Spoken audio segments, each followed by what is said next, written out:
ये है talks news network और आप देख रहे हैं पॉलिटॉक्स, राजनीति का कच्चा चिट्ठा। उत्तर प्रदेश में होने वाले उपचुनाव के लिए बीजेपी, कांग्रेस और समाजवादी पार्टी ने पूरी तरह कमर कस ली है। 8 सीटों पर होने वाले चुनावों में बसपा भी किस्मत आजमाने का फैसला कर चुकी है।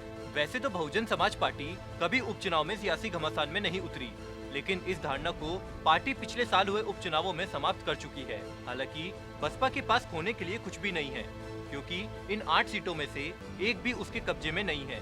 लेकिन प्रदेश में बसपा की ठंडी पड़ती लहर को जगाने भर के प्रयास में मायावती ने उपचुनाव में प्रत्याशी उतारने का फैसला लिया है। इन सीटों पर जीत हार से विधानसभा में कोई फर्क नहीं पड़ने वाला, लेकिन अगर ये सीटें विपक्ष के पक्ष में आती है तो शक्ति प्रदर्शन का एक छोटा सा प्रयास सफल साबित होगा। सूबे की जिन 8 विधानसभा क्षेत्रों में उपचुनाव होने हैं, उनमें घाटमपुर, मलनी, स्वार, बुलंदशहर, टुंडला, देवरिया, बांगरमऊ व नौगावा सादत विधानसभा सीट शामिल है। इनमें से 6 बीजेपी और 2 समाजवादी पार्टी के कब्जे वाली है। भले ही इन सीटों के चुनावी नतीजों से विधानसभा में बहुमत पर कोई असर नहीं पड़े, लेकिन आगामी विधानसभा चुनाव के लिए बड़ा राजनीतिक संदेश के तौर पर देखा जाना तय है।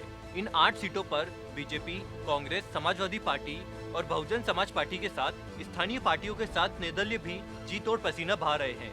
8 सीटों पर होने वाले उपचुनाव से यूपी की कांग्रेस प्रभारी प्रियंका गांधी का भी विधानसभा चुनाव से पहले एक छोटा सा टेस्ट हो जाएगा।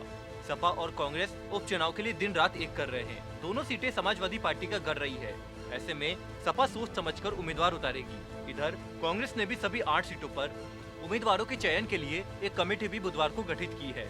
रुख करे बीजेपी का, तो बीजेपी के यूपी अध्यक्ष स्वतंत्र देव सिंह और संगठन महामंत्री सुनील बंसल उपचुनाव वाले क्षेत्र के कार्यकर्ताओं के साथ प्रशिक्षण कार्यशाला आयोजित कर चुके हैं। उन्होंने मतदाता सूचियों को दुरुस्त करने के साथ संभावित उम्मीदवारों के नाम पर भाजपा का मन टटोलने का काम किया। 2 सीटें ऐसी जिन पर कभी जीत हासिल नहीं कर पाई भाजपा। यूपी की जिन 8 सीटों पर उपचुनाव होने हैं, उनमें से रामपुर की स्वार और जौनपुर की मल्ली सीट सपा के कब्जे में थी। इन सीटों पर फतह भाजपा के लिए लोहे के चबाने जैसा है। ऐसा इसलिए क्योंकि रामपुर से आजम खान और जौनपुर में पारसनाथ यादव व बाहुबली धनंजय यादव का एक छत्र राज है, और इन सभी के होते हुए बीजेपी के लिए जीत का राह आग के अंगारों पर चलने जैसा है।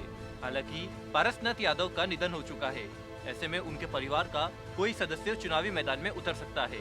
वहीं धनंजय सिंह अभी जमानत पर जेल से बाहर है, जिससे उनके चुनाव लड़ने की पूरी संभावना है।